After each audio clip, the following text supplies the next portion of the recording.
తెలంగాణ రాజకీయాల్లో కీలక పరిణామాలు చోటు చేసుకుంటున్నాయి. మరో ఎన్నికల సమరానికి రంగం సిద్ధమవుతోంది. స్థానిక సంస్థల ఎన్నికల నిర్వహణపైన వేగంగా అడుగులు పడుతున్నాయి. ఎన్నికలకు ఇది సరైన సమయంగా ప్రభుత్వం భావిస్తోంది. ప్రభుత్వం పైన ఉన్న వ్యతిరేకత తమకు కలిసి వస్తుందని బీఆర్ఎస్, బీజేపీ అంచనా వేస్తున్నాయి.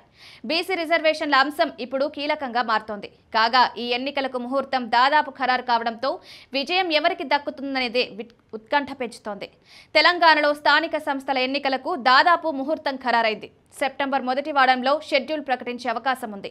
ఆగస్టు 29న మంత్రివర్గ సమావేశం ఏర్పాటు చేసి ఎన్నికలపై తుది నిర్ణయం తీసుకుని రాష్ట్ర ఎన్నికల సంఘానికి నివేదించనున్నట్లు తెలుస్తోంది.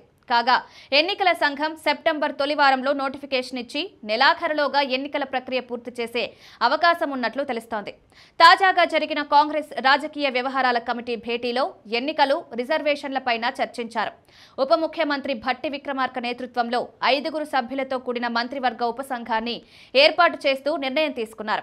42% బీసీలకు రిజర్వేషన్లు కల్పిస్తూ అసెంబ్లీ ఆమోదించిన బిల్లును తర్వాత తెచ్చిన ఆర్డినెన్స్ కు రాష్ట్రపతి ఆమోదం తెలపాల్సి ఉంటుంది. ఇది జరిగే అవకాశం తక్కువగా ఉండడంతో కాంగ్రెస్ పార్టీ 42% బీసీలకు సీట్లు కేటాయించేలా నిర్ణయం తీసుకుని ఎన్నికలకు వెళ్లాలని దాదాపు నిర్ణయించింది. పీఏసీ సమావేశంలో ముఖ్యమంత్రి రేవంత్ రెడ్డి 3 ప్రత్యామ్నాయాలను నేతల ముందుంచారు. మంత్రులతో ఏర్పాటు చేసిన కమిటీ 26వ తేదీలోగా నివేదిక ఇవ్వాలని సూచించారు. ఆ తర్వాత న్యాయ సలహా తీసుకుని 29వ తేదీన జరిగే మంత్రివర్గ సమావేశంలో తుది నిర్ణయం తీసుకోనున్నారు.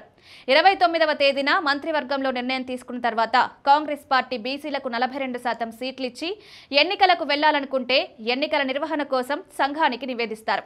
కాగా ఇప్పటికే ఎన్నికల సంఘం ఏర్పాట్లు చేసుకుని ఉన్నందున మొదటి వారంలో షెడ్యూల్ ప్రకటించే అవకాశం ఉంది.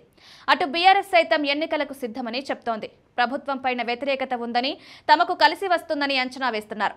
బీజేపీ సైతం ఈ ఎన్నికల ద్వారా తమ బలం పెరిగిందనే విషయం స్పష్టమవుతోందని చెప్తున్నారు. దీంతో తెలంగాణలో ఈ ఎన్నికల సమరం ప్రధాన పార్టీలకు ప్రతిష్టాత్మకంగా మారనున్నాయి.